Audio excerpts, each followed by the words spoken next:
ఇది ఎవరిని నమ్మించడానికి? ప్రజలను నమ్మించి లాభం లేదు. వాళ్ళు ఆల్రెడీ డిసైడ్ చేసుకున్నారు, ఓట్లు వేసినారు, వాళ్ళకి తెలుసు ఏం జరుగుతుంది అనేది. ముందు క్యాడర్ చల్లా చెదురు కాకుండా మొన్న ఎప్పుడో కర్ణాటక పోతూ కర్నూలు దగ్గర ఆగి రమ్మంటే 10 మంది రాలేదంట. 14 మందికి కానీ పోటీ చేసిన వాళ్ళు 9 మందో 10 మందో అక్కడే అయిపోయింది, గాలి పోయింది, ఎవరు కేర్ చేయట్లేదని. అంత సీనియర్ నాయకులు, కీలకమైన నాయకులు, ముఖ్యమైన వాళ్ళు, ఎవరో ఆషామాషిగా వచ్చిన క్యాండిడేట్లు కాదు. దాంతో ఆయనకు అర్థమైంది రిజల్ట్ కౌంటింగ్ జరిగేలోగానే వీళ్ళు నిలబడతారా లేరా లెక్కలేక వేసుకోవట్లేదు అని. సో ఇప్పుడు ఆయన తమ్ముళ్ళందరికీ ఒక భరోసా ఇవ్వదలుచుకున్నాడు. తెలుగుదేశం పార్టీ రేపు గెలుస్తాం, 150 సీట్లు వస్తాయి, రాలేదు అంటే ఆ ఈవీఎం మెషిన్లను మా జగన్మోహన్ రెడ్డి దాన్ని అన్నిటి స్క్రూలు తీసి దాన్ని బిగించేసి ఏదో చేశారు, లోపలికి ఎక్కిచ్చారు. దాని ప్రోగ్రామింగ్ ఏదో మార్చేశారు, ట్యాంపర్ చేశారు. దానికి ఈసీ కోఆపరేట్ చేసింది. ఈ ఉదాహరణలన్నీ ఉన్నాయి.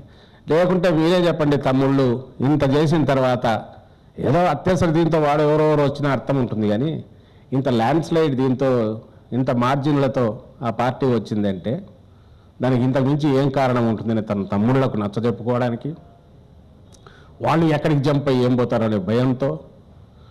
అలాగే మేము ఇక్కడికే కన్ఫైన్ కాలేదు, నేషనల్ లెవెల్లో కూడా మా పార్టీ ఉంది కాబట్టి ఎవరు భయపడాల్సిన అవసరం లేదు, ఈ పార్టీ ఏం చిన్న భిన్నం కాదు, ఇంకా 10 ఏళ్ల పాటు ఉంటుంది, అవకాశం ఉంటే సెంటర్లో గవర్నమెంట్లో కూడా వస్తుంది అని చెప్పడం కోసం బయట టూర్లు, ఈ హడావుడంతా ఎక్కువ పెంచారనేది అర్థమవుతుంది. అంతకుమించి అయితే వేరే కారణం కనపడలేదు. అయితే జనం చూసినారు, ఇది చూశారు కాబట్టి ఎవరు నమ్మట్లేదు. ఒకప్పుడు అసలు దాన్ని ఏమంటారు, ఎన్నికల తర్వాత కనపడే అటువైపు నిజంగా అలాంటిది ఏమన్నా ఉంటే ఆ క్యాండిడేట్స్లో ఉన్న కొంతమందిలో కనపడేది కూడా అది కూడా లేదు. పత్రికలు అవి చూస్తుంటే ఆ రివ్యూకి వచ్చిన వాళ్ళే ఓపెన్గా చెప్తున్నారు క్లియర్గా it's going to be land slide అనేది.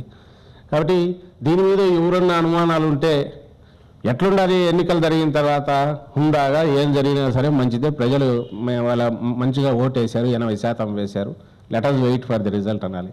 రివ్యూ చేసుకోవచ్చు. ఏం రివ్యూలు, ఎక్కడ మన అభ్యర్థులు ఏమైనా పొరపాట్లు చేశారా, పార్టీ ఏమైనా పొరపాటు చేసుకోవచ్చు, అది ఇంటర్నల్గా జరిగేవి.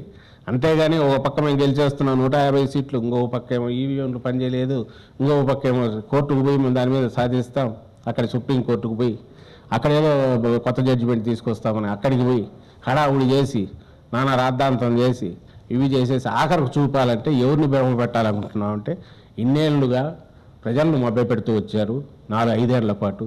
ఈరోజు ఇప్పుడు కనీసం పార్టీ నిలబెట్టుకోవాలని వీళ్ళను మభ్యపెట్టాలని చూస్తున్నది అయితే ఖాయంగా కనపడుతుంది. అందుకు స్కోపు లేదు. రేపు ఈ ఎన్నికల తర్వాత, ఈ రిజల్ట్ తర్వాత leave alone national picture, national కాదు, స్టేట్ కాదు, ఎక్కడ కూడా అది ఆ రూపంలో ఉండడం కష్టం, ఈయన నాయకత్వం ఇలా నిలవడం కష్టం అనే విషయం ఆ తమ్ముళ్ళు గుర్తించాలని కోరుతున్నాం. ప్రజలు దీని గురించి ఏం పట్టించుకోవాల్సిన అవసరం లేదు.